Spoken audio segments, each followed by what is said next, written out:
Hi, I'm Kevin from the North Little Rock Public Library System, and this is Discover North Little Rock.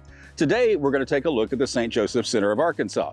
The St. Joseph Center was originally built as an orphanage. Today, it's a working farm and a whole lot more.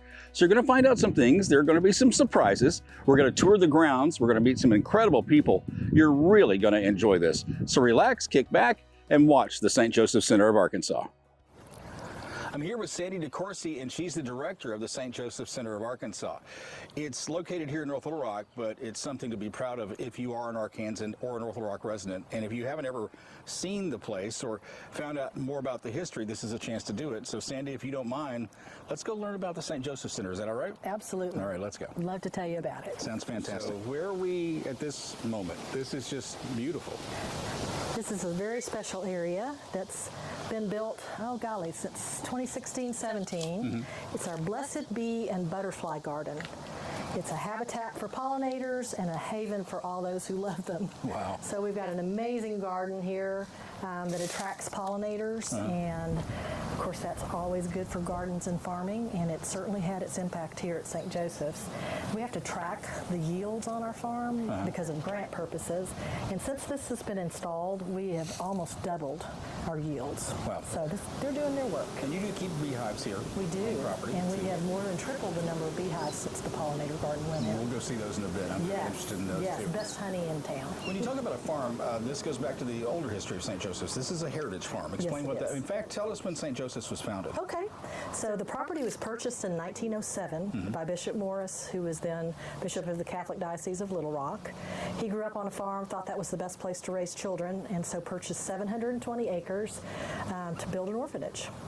And the construction began in 1908. It was commissioned to Charles Thompson, who was a fairly renowned architect of his day. And as a result, we're very proud to boast the designation of historic building, a National Historic Place, and also as a century farm by the Arkansas Department of Agriculture.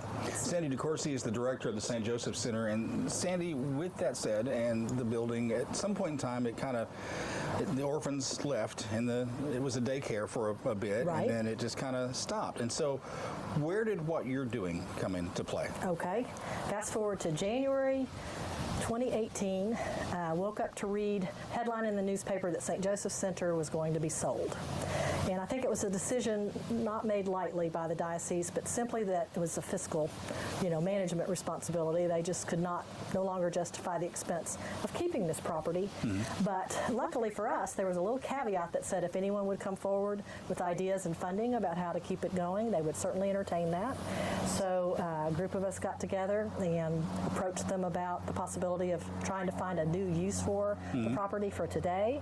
And it took a couple of years, but in 2010 we signed a 50-year lease to take care of all the fiscal and management responsibility for the property. All right. One of the newest enterprises for St. Joseph's is our beer shed. That got my attention. Yes. Yeah, well, that was a sign made for one of our fundraisers, and it just kind of stuck. People kept asking, when can we have some beer around here?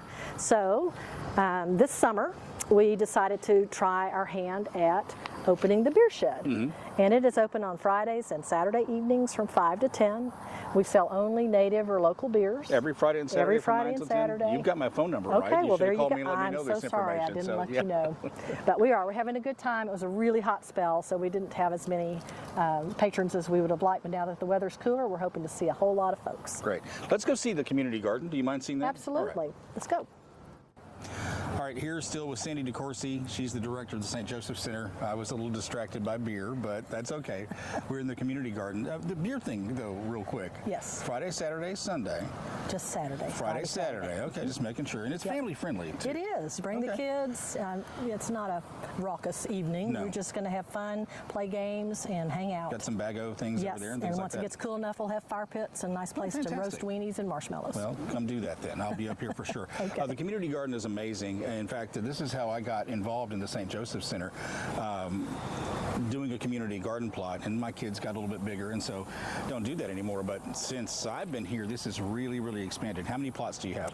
We now have 50 plots. Wow. Around. I think there were 15 when I was here. Yes, we started small, but immediately had a waiting list, and so we kept adding until now we have 50. I think this is probably it, but we have a waiting list of 30 people, so we're really hopeful, to be able to figure out a way to get all that want to be out here involved. Right. What else do you have at St. Joseph? Some other new developments have happened here too. So we have just installed a couple of walking trails, one that goes around the perimeter of the property. It's about a 2.1 mile hike, and we've got another one across the street. It's called the Old Camp Trail. It was the old entrance into Camp Robinson, and so that's another fun 0.7 mile hike that's open to the public. We have a teaching garden that we put in when we started our preservation classes. So we've got the opportunities to come out here and pick what you're going to come inside and preserve. We've done pickles, jellies, jams, all kinds of fun things. We also have a partnership with the Arkansas Hunger Relief Alliance. So the gardeners, when they have excess produce, will often donate that to local food pantries, and we have a place where we can have a collection, and we distribute that weekly. That's turned out to be a good program. And then we've also grown food for the specific purpose of donating to the local food pantries. I think we're up to 25,000 pounds over the last few years. Yes. So giving back to you, that's amazing. Absolutely. That's what this is for. Outside of the occasional plane that flies out of the North Little Rock Airport, it's a very peaceful place up here too. I mean, you just kind of feel the zen or something. You really connect. Thank you. And it's a beautiful view of the skyline of North Little Rock, or skyline of Little Rock, when you go on the porch of the building too. It is amazing to think when this was built and finished in 1910, that wasn't a twinkle in somebody's eye. Right. So it's really foresaw a good spot. Our tagline is farm life, city living, so we kind of have the best of both worlds. There is so much stuff around here, Sandy, and we're at the beehives now, and I don't think I've seen beehives this big. Not that I hang around bees every day, but this is really cool. Yep, we've got a real blessing of bees. As I mentioned, we've got that wonderful pollinator garden over there, and since we put that in, these guys have quadrupled. Yeah, I can see. So yeah, they're doing fantastic. We've got another apiary down by the pond. It's really cool because you can feel them just coming past your head as you're standing here. We're a little closer than we We're should a little be, closer, but yes. It's for on-camera purposes, but that's okay. right. So don't do this. It's not necessary. Don't do this at home, kids. So but, what about the honey? Do you like? We've had a beekeeper here from the get-go, got us started, Ruth Landers, and she creates the most fantastic honey that we sell in the farm stand. Okay. So I'm hopeful we can get over there and get you some honey. All right. What's the next stop? Let's go check out these high tunnel greenhouses. All right. Let's do that. All right. We're getting our steps in today. We are. There's a lot of things. It's a big place. Really 63 acres, yes. Wow. Okay, so you've got the greenhouses. And this We do. Of tomatoes. This one is full of tomatoes. We use these to help get produce in the market earlier and stay later than other farmers. So it's a real blessing. These were a grant from the USDA NRCS. So we're very, very excited about this. We just planted strawberries in the middle one yesterday. So we'll have strawberries hopefully by Valentine's Day. And then lettuces and greens are going to go in the far tunnel. But, that's right. Yeah, that's amazing. I didn't know how you guys did that, but if you want the fresh stuff and you want it longer than most places are going to have it, I guess this is the place to go. So. There you go. All right, next stop. Where are we headed to now? Let's go see the sheep. All right, sheep. Okay. All right, sheep. Here we are. It's better than a petting zoo. Exactly. This was a former orphanage. And so we have come by a lot of our animals through adoption. Right. These two were at the Heifer Ranch up in Massachusetts. They closed suddenly and they needed a home. So we brought them out here. Anyway, they're just fun. We like to just pet and hang on to them. And this one is Iris, and the other one's Lavender. Oh, wow. Yeah. So do you shear them? Do you use the wool for anything? These are hair sheep, so you don't use this wool. Okay. But they're nice and soft anyway. Yeah, they're a lot of fun.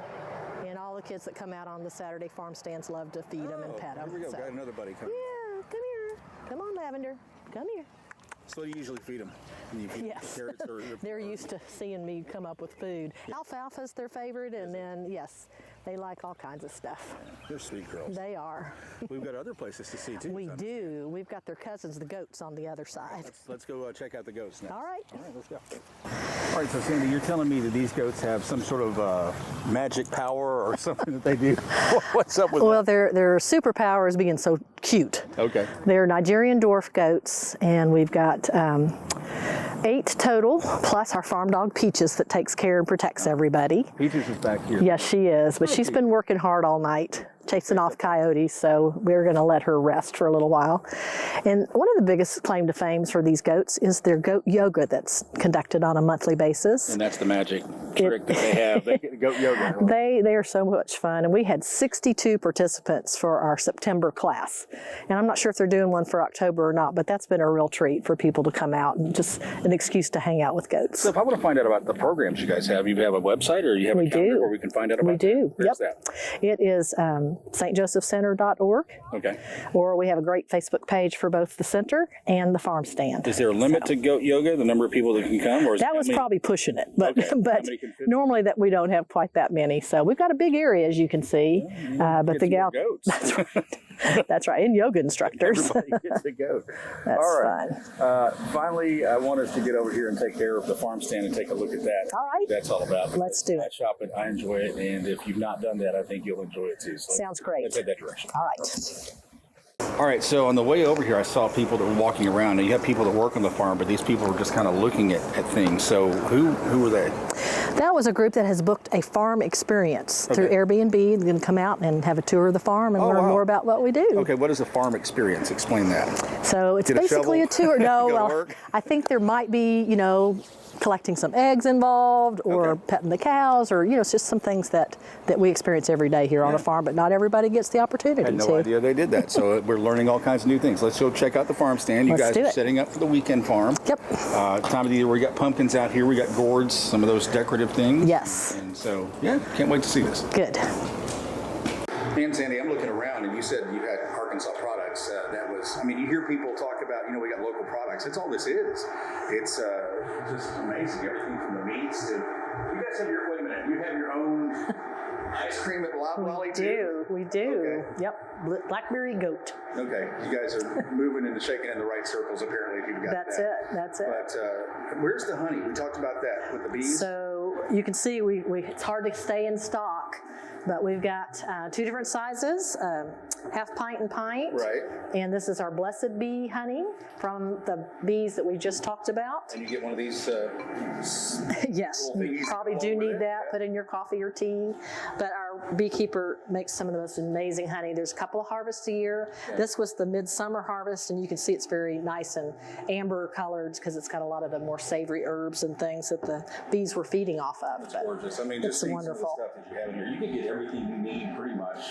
Pretty much. There's not a lot that's missing. Breads, you got eggs, you got meat. Many a night I have dipped down here and gotten supper between the pasta and sauces and breads it's real and grocery salads. shopping. Yes, it is. It is indeed. I'm really enjoying the opportunity to come out and see this, and hope everybody else is enjoying it as much as I am. There's somebody you wanted me to talk about, though. His name is Mr. Greb. And I don't know a whole lot about him, but why is Mr. Greb important? Okay, so Julius Greb has been here since 1955, came in December, and has been here ever since as our caretaker. He officially retired in 2014, but he's been around ever since, 93 years young, and he is our walking institutional history of this place. Just amazing man.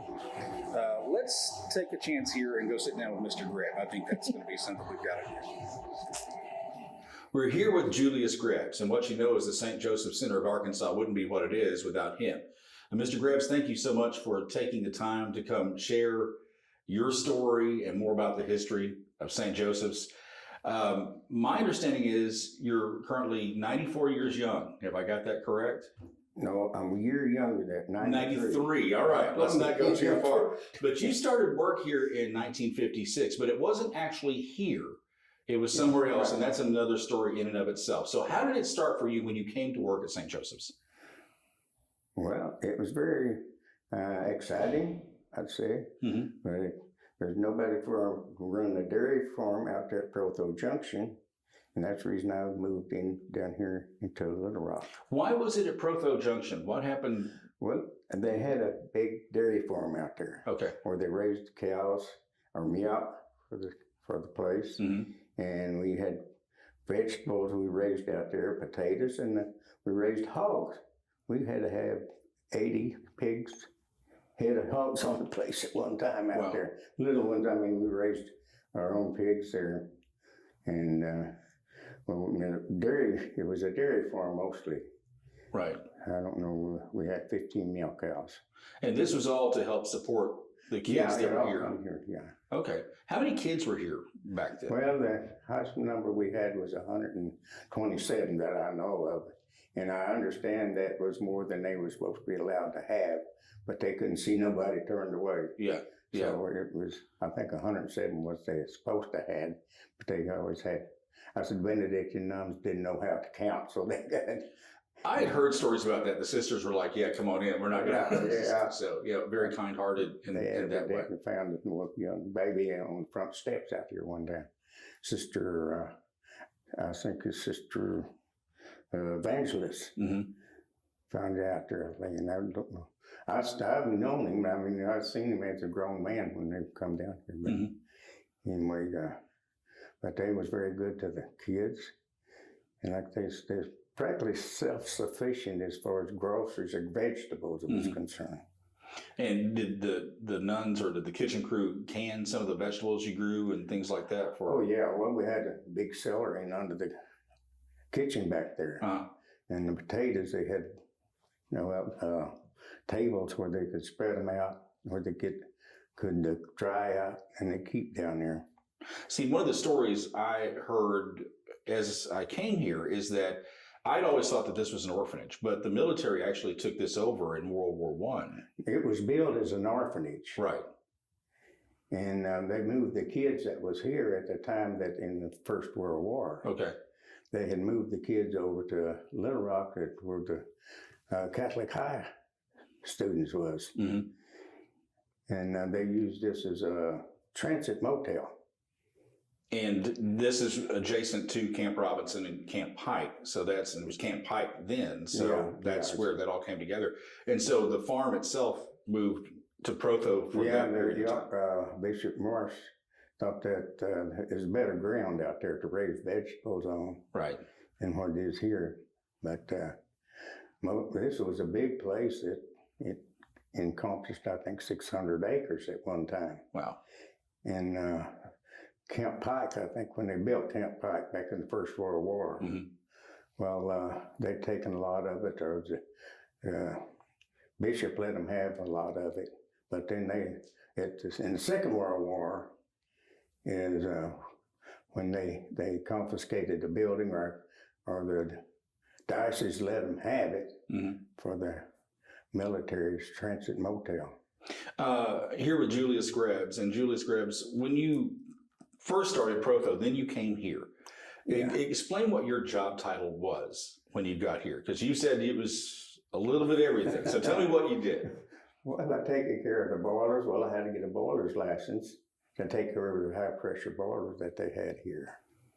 And I just a custodian or a maintenance man or gopher man or whatever, everything that had to be done. I had to see that it got done or get somebody.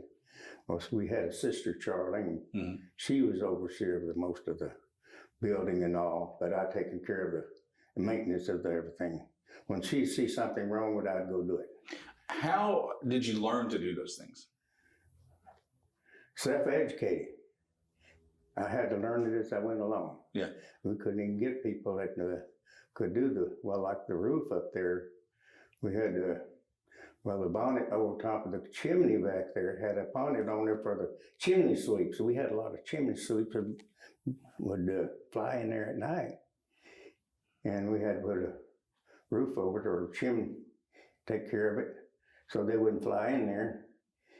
And I don't know how that went, but we had a big high wind that blowed that roof off of the chimney, top of the chimney, and broke some tiles off of the roof.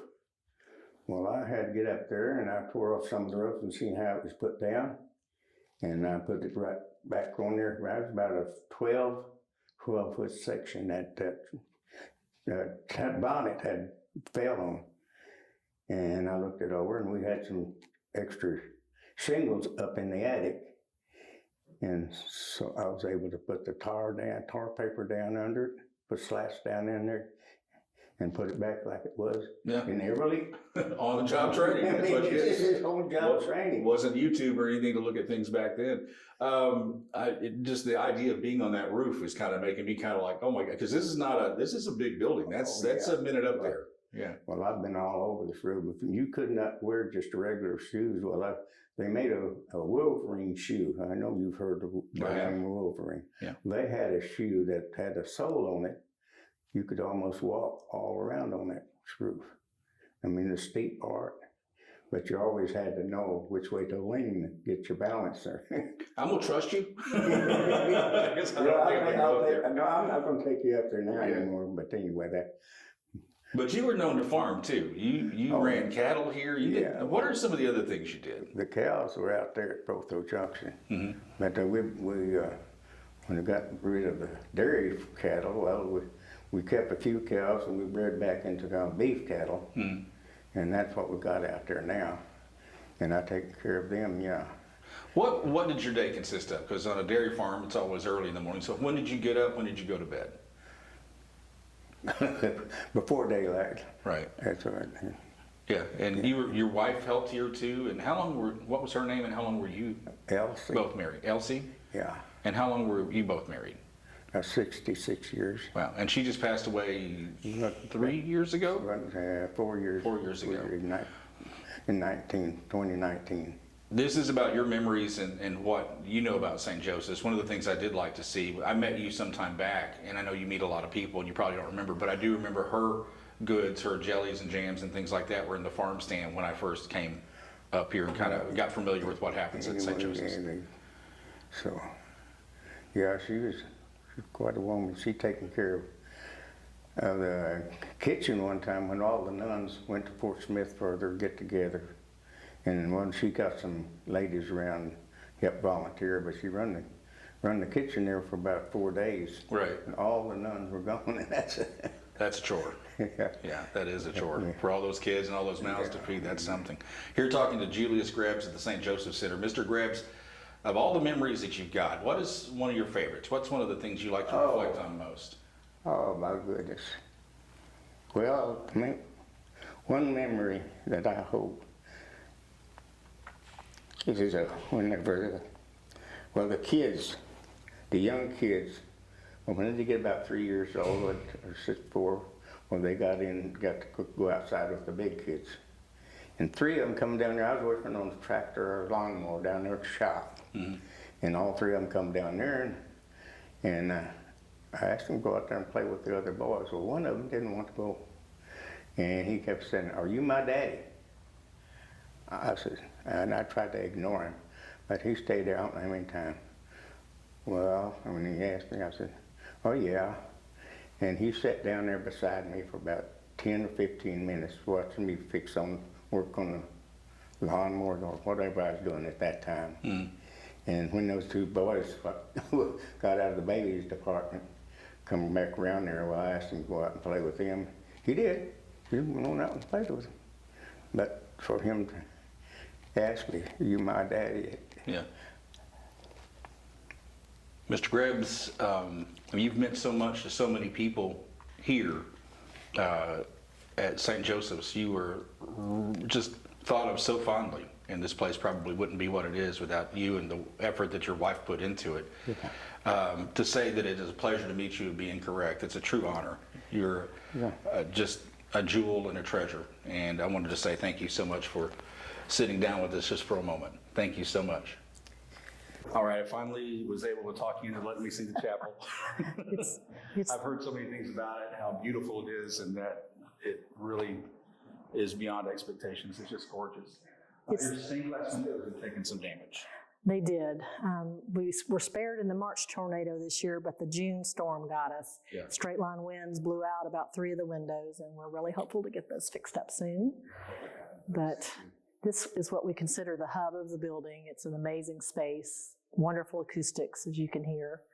And we host a lot of talks and concerts and things in here. So Yeah, you do So, also like- tours of the grounds? we do. We have tours every second Saturday of the month, and you can tour both the farm and the building. You're not going to go wrong doing that at all. Sandy, if you would one more time, where can I find out more information about what you do? Certainly. So we are at Facebook at St. Joseph Center, and also St. Joseph Farm Stand. And then we also have a website, stjosephcenter.org. Well, thank you for joining us on Discover North Little Rock. And Sandy, thank you so much for taking the time with us. This is a magnificent place. Don't miss out on it. And don't forget to come to your North Little Rock Public Library. Awesome.